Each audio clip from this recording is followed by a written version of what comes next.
सच्चिदानंद सदगुरु साईनाथ महाराज की जय। ओम साई राम। मित्रों, आज का ब्लॉग आप सभी हमारे साई परिवार के लिए विशेष लाभकारी और कल्याणकारी है, क्योंकि आज के ब्लॉग में अपने साई परिवार के लिए बहुत ही विशेष उपाय लेकर के आए हैं। जब आप कोई भी कार्य स्टार्ट करने जा रहे हो, कोई भी कार्य आरंभ करने जा रहे हो, उस समय आप बाबा के इस उपाय को जरूर करिएगा। निश्चित रूप से 100% सफलता बाबा आपको प्रदान करेंगे और आपका मार्ग प्रशस्त होगा। क्योंकि हमारे हिंदू परंपरा में, हमारे भारतवर्ष में, समस्त धर्म संप्रदायों में कोई भी कार्य हम प्रारंभ करने जाते हैं, शुरू करने जाते हैं, उस समय हम अपने इष्ट देव की आराधना और प्रार्थना करते हैं कि अगर उस कार्य में 1% भी कहीं नकारात्मक ऊर्जाएं हैं या वहां पर हमको सफलता में 1% भी बाधा लग रही है, तो ऐसी बाधाएं समाप्त हों और हमको उस कार्य में 100% सफलता प्राप्त हो। इसलिए हम अपने इष्ट देव, अपने गुरुदेव, अपने भगवान परमात्मा का ध्यान करते हैं।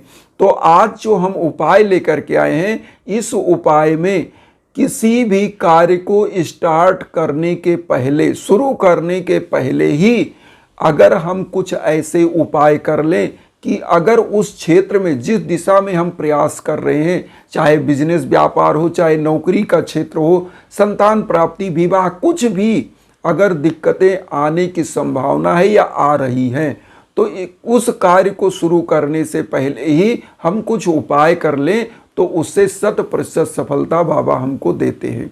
बहुत सारे ऐसे परिवार हैं जो ये कहते हैं कि गुरुदेव, हम जो है फलाना कार्य स्टार्ट किए और उसमें आधी सफलता मिली, आधे में कार्य ही खत्म हो गया, फिर हमको सफलता नहीं मिली, कार्य जस का तस पड़ा रह गया। हमको बिजनेस व्यापार हम कर रहे हैं, लेकिन बिजनेस व्यापार में क्या है कि हमको लाभ नहीं हो रहा है। तो ये क्यों हो रहा है, आप इसका समझिए कि आप पूरा एफर्ट कर रहे हैं, पूरा उसमें अपना इन्वेस्टमेंट अच्छा कर रहे हैं, फिर भी आपको लाभ नहीं हो रहा है। इसका मतलब क्या है?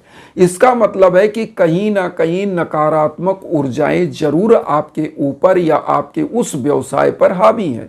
मैं यहाँ पर यह नहीं कह रहा हूँ कि कर्म नहीं होना चाहिए, 99% कर्म आपका होता है, लेकिन लिखा है कि देखिए, कर्म प्रधान विश्व करि राखा, वही है वही जो राम रच राखा। मतलब कर्म आपको करना ही करना है, 99% कर्म करना है, लेकिन 1% जो भाग्य है वह आपकी दशा और दिशा को डिसाइड करता है। जैसे मान लीजिए आपके सम्मुख एक थाली रखी हुई है, उसमें पकवान बना के रखे हैं और आप अपना कर्म क्या करना है, हाथ से उसको उठा के मुंह में डालना है और फिर उसको कूचना है दांतों से, फिर आपको निगलना है निवाले को।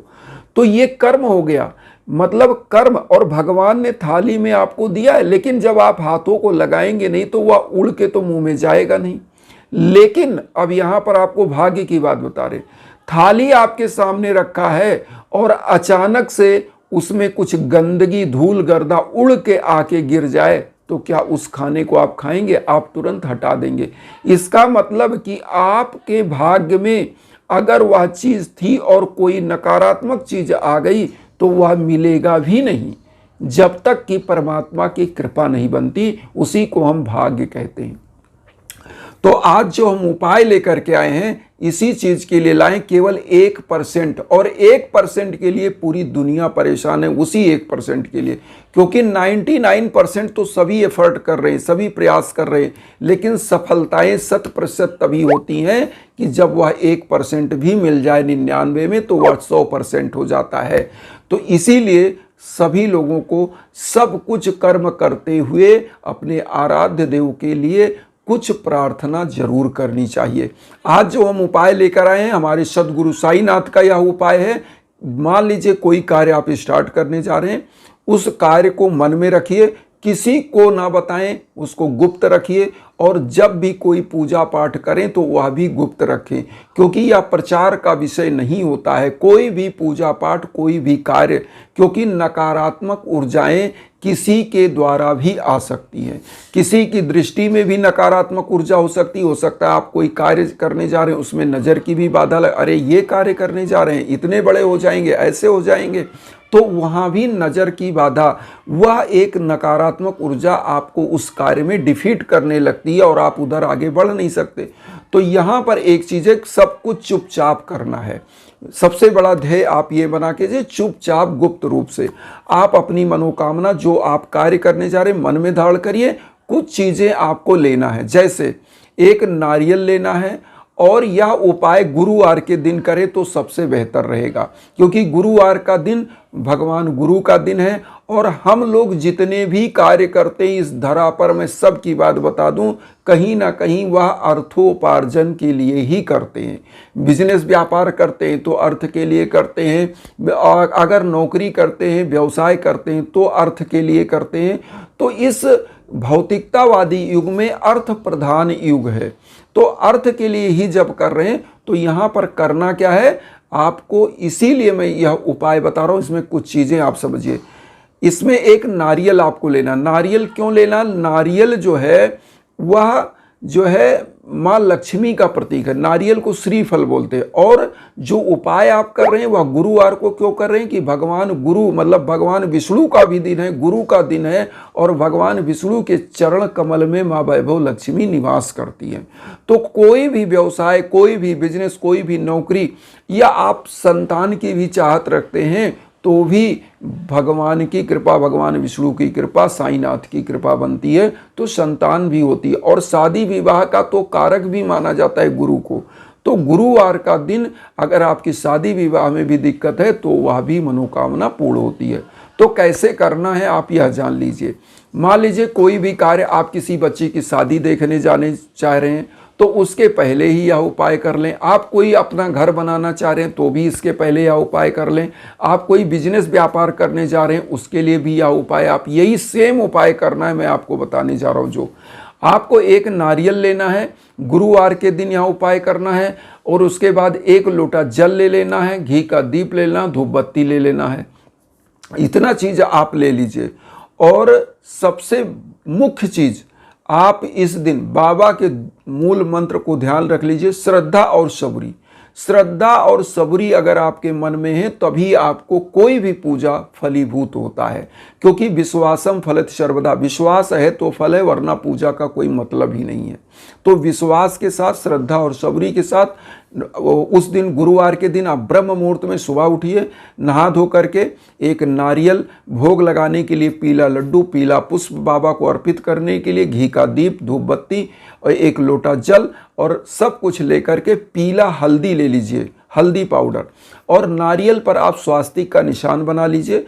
अब आपको क्या करना, थोड़ा कुछ दक्षिणा रख लीजिए इसमें, और नारियल को, पीला पुष्प को थोड़ा सा हाथ में रखिए, और बाबा को पीले आसन पर आप स्थापित कर दिए, घी का दीप प्रज्वलित किए, धूप बत्ती प्रज्वलित कर दिए, और लोटे का जल चारों तरफ छिड़क दीजिए।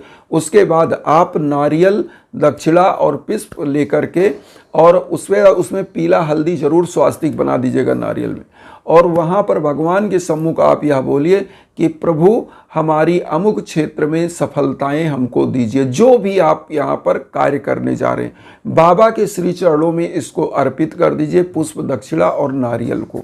अब यहाँ पर मैं आपको बता रहा हूँ वह चीज़ सुनिएगा। इस नारियल को अर्पित कर दे। अगर मान लीजिए आप बिजनेस व्यापार करने जा रहे हैं, जिस भी क्षेत्र में जिस दिन करने जा रहे हैं, तो इस नारियल को, अगर मान लीजिए बिजनेस कर रहे हैं तो इस नारियल को उस जगह पर, उस संस्थान पर आप ले जा कर के वहाँ एक छोटा सा पूजा कक्ष अगर आप बनाते तो वहाँ रख दीजिए, नहीं कहीं बांध के टांग दीजिए। अगर आप नींव पूजन कर रहे हैं, कोई मकान बनवा रहे हैं, तो इस नारियल को वहाँ पर नींव के अंदर भी डाल सकते हैं। या श्रीफल होता है या भगवान विष्णु का प्रतीक होता है, वह घर हमेशा धन धान्य से, खुशियों से परिपूर्ण होगा। क्योंकि नारियल में ऐसा लेना चाहिए जो उसमें जल हो, क्योंकि नारियल, अगर जल क्यों होता है नारियल का, क्योंकि वह गंगा का भी प्रतीक है, इसलिए समृद्धशाली होता है नारियल, और सबसे शुद्धतम, सबसे पवित्रतम माना जाता है नारियल को। आप गाड़ी खरीदते तो नारियल फोड़ते हैं, कोई खुशी होती है तो भी आप नारियल फोड़ते हैं, मंदिरों में चढ़ाते हैं, तो यह सबसे पवित्रतम चीज़ है। तो नारियल आपको वहाँ पर नींव में भी डाल सकते हैं। अगर किसी बच्ची की शादी विवाह नहीं हो रहा है तो वो क्या करे, इस नारियल को, जो स्वास्तिक का निशान बनाया है, जो वहाँ दक्षिणा चढ़ाया है, सभी लोगों को दक्षिणा को क्या करना है, किसी मंदिर में डाल देना चाहिए, किसी भी उपाय को आप कर रहे हैं, और नारियल को क्या करना है, उस बच्ची के द्वारा जो शादी जिसकी या बच्चा है, इस नारियल को पीपल वृक्ष के नीचे वह रख दे या किसी जल में, बहते हुए पवित्र जल में, नदी में प्रवाहित कर दे। तो इससे उसकी समस्त प्रकार की बाधाएं कटती हैं और उसका कार्य बनने लगता है। और जिनके घरों में धन का अगर अभाव है तो इस नारियल को पूजा कक्ष में जो है 7 बार जो है बाबा का 11 वचन बोल करके इस पर 7 बार रक्षा सूत्र लपेट करके, पीले कलर का रक्षा सूत्र भी आता है, रेड आता है, तो जो भी मिल जाए उससे आप इस पे लपेट दीजिए 7 बार। और उसके बाद इसको एक पीले कपड़े में लपेट करके आप अपने पूजा स्थान पर रख सकते हैं। तो उससे धन लक्ष्मी का हमेशा आपके घर में प्रभाव बना रहता है, आगमन बना रहता है और समस्त प्रकार की रिद्धि सिद्धि समृद्धि आपको प्राप्त होती है। यहाँ पर एक चीज़ और बता दें, बाबा के सम्मुख जब यह चीज़ कर लें तो एक माला, एक मंत्र का आपको जप कर लेना चाहिए। ओम रिद्धि सिद्धि दाय नमः या ओम सर्व मंगल कराय नमः। इस मंत्र का एक माला आपको किससे करना चाहिए? रुद्राक्ष की माला से। रुद्राक्ष की माला आपको ले लेना चाहिए और रुद्राक्ष की माला से एक माला बाबा के सम्मुख आपको जप कर लेना चाहिए। इससे क्या होता है, आपको समस्त कार्यों में सफलताएं और सिद्धियां प्राप्त होती हैं।